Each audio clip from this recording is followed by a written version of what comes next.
Of about 3 weeks, Africa Corps once more advanced to the attack. During this time, the strength of the Corps had considerably increased. Morale was good and confident. The panzer regiments had a total of 237 runners. The infantry regiments, which had had heavy casualties, were not yet up to full strength again. On the eve of the offensive, Rommel's forces numbered 84,000 Germans and 44,000 Italian personnel. Panzer Army contained 237 German and 281 Italian tanks. Most of the German tanks outmatched anything 8th Army could field. They included 170 Specials with a long-barreled 50mm gun and additional frontal armor.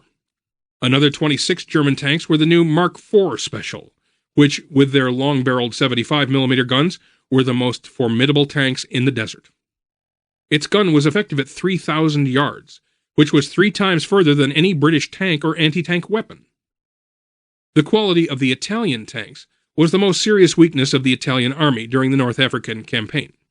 The M13 and its upgraded variants, the M14 and M15, were the backbone of the Italian armored formations. The M13 and its variants mounted an effective gun, but the tanks were defective in armor protection and underpowered. The M13 could not match the new 8th Army Grant and Sherman tanks. Rommel's critical problem was not the number or quality of his tanks, though. As always, it was the fact that Panzer Army remained desperately short of fuel. Unfortunately for Rommel and the confident Afrika Korps, Rommel's intelligence reports were wildly inaccurate, and through Ultra, 8th Army knew the attack was coming.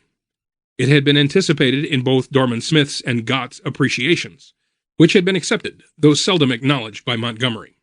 Also, Rommel's plan for the offensive was well known to Montgomery, having been intercepted by Signals Intelligence on August 15. This decrypt was perhaps the most important single item of information that the Enigma had yet contributed to the Desert Campaign. Further Enigma, Ultra, decrypts gave Rommel's precise tank strength on the eve of the attack, indicating that by August 28, Rommel had 234 German and 281 Italian tanks ready for action. Alexander's dispatch made it clear that Rommel's Ulam Halfa attack was anticipated, and that 8th Army was well prepared to meet it. Alexander wrote, "This intention, Rommel's plan, was no surprise to me, and, as has been seen, our dispositions had been made to meet just such an attack, facing west and south with a strong armored force disposed centrally. We had the advantages of ground and prepared defensive position, while the enemy's advantage of the initiative had been diminished by the loss of surprise." For Montgomery's chief of staff, Freddie de Guingand, Ulam Halfa was a heaven-sent event. It provided the whole army, its commander, staff, and the fighting troops a great opportunity of running themselves in. This running in would be at Rommel's expense. The critical ground was the Ulam el Halfa Ridge, which was about 10 miles from and ran roughly parallel to the coast. Ulam el Halfa's highest point was 132 meters, 433 feet, above sea level, and for some kilometers either side of the ridge was more than 100 meters, 328 feet, above sea level. The Ulam el Halfa Ridge formed one of the principal keys to the whole defensive system. It was the obvious key to the whole of our defensive system, recalled General Alexander. Its height dominated a considerable part of the Alamein position. As long as the British held it, Rommel could have no freedom of action. Around this vital feature, 4 divisions of 8th Army's 13 Corps were ready to meet the enemy strike force of 6 divisions. The July battles had shown that 8th Army's strengths were its determined infantry, its artillery assets, and the DAF. Conversely, its weaknesses were the armored formations and its inability to coordinate arms during an attack. Montgomery's plan for this Ulam Halfa battle had taken these factors into account. 13 Corps consisted of 2 infantry divisions, the veteran 2nd New Zealand Division, and the newly arrived 44th Division. The 7th and 10th Armored Divisions provided the armor.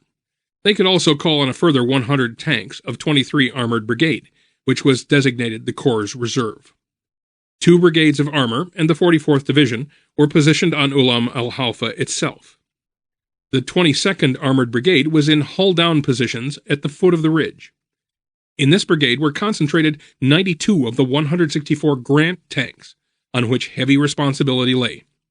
The Grants were known for their 75mm guns as the ELH, Egypt's Last Hope. A further armored brigade in the open desert blocked the path around the ridge. The 2nd New Zealand Division held the Ulam Nail Ridge, a smaller feature immediately west of Ulam el Halfa, and directly in the path of Panzer Army's advance. Such a strong defensive force in thoroughly prepared positions was not going to be easily thrust aside. Lieutenant General Brian Horrocks, the Corps commander, was under strict instructions from Montgomery. According to Horrocks, Montgomery ordered me to defeat the Germans, but not under any condition to become mauled in the process. For this reason, the tanks of 8th Army would be used as an anti-tank gun. They would remain in hull-down defensive positions and not maneuver against Panzer Army. To move out and engage with the Afrika Korps risked being beaten again, as had happened so often in the past. The two sides would be evenly matched in both armor and artillery. Initially, it was the dense minefields and the intervention of the DAF that blunted Rommel's attack. From June, the DAF had been joined by units of the U.S. Army Air Force. Panzer Army never recovered from its poor start. At first, as the German tanks reached the British minefields, their hopes of achieving a tactical surprise were high. But just before midnight, reports reached the 7th Armored Division that Panzer Army was on the move and held up at the minefields. An immediate request was sent to the DAF to commence bombing the areas west of the British minefields. The DAF was tensed for maximum effort and immediately executed a 3-pronged air campaign. This planned to cause maximum damage to enemy concentrations, sever their lines of communication, and control the airspace above the battle. Montgomery, according to Horrocks, was the most air-minded general I ever met. He was determined that 8th Army and the DAF would fight the one battle hand in hand. Ulam Halfa would be the first test of this partnership. At 0030 hours on August 31, Fairey Albacore aircraft from the Fleet Air Arm began dropping flares across the southern sector minefields, illuminating the targets trying to get through them. Following the Albacores were the Wellington bombers of No. 205 Group, whose bombs caused havoc on those below.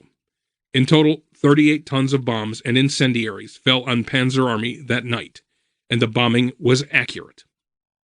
Added to this were the anti-tank guns of 7th Armored Division, which had no trouble picking out targets lit up by the magnesium flares. Carrier patrols constantly harassed the German engineers trying to clear pathways through the minefields. Made aware that a large offensive was underway at last, de Guingand felt that he should inform the army commander. De Guingand walked over to Montgomery's caravan and woke him. Informed that Rommel was on the move, Montgomery uttered 2 words: "Excellent, excellent." He then went back to sleep, and appeared at breakfast the next morning at his usual hour. It was an impressive display of confidence. In Cairo, General Alexander sent Churchill a monosyllabic signal which said simply, "Zip." It was a prearranged code, based on an item of clothing Churchill wore, and it indicated that Rommel's much-anticipated offensive was underway.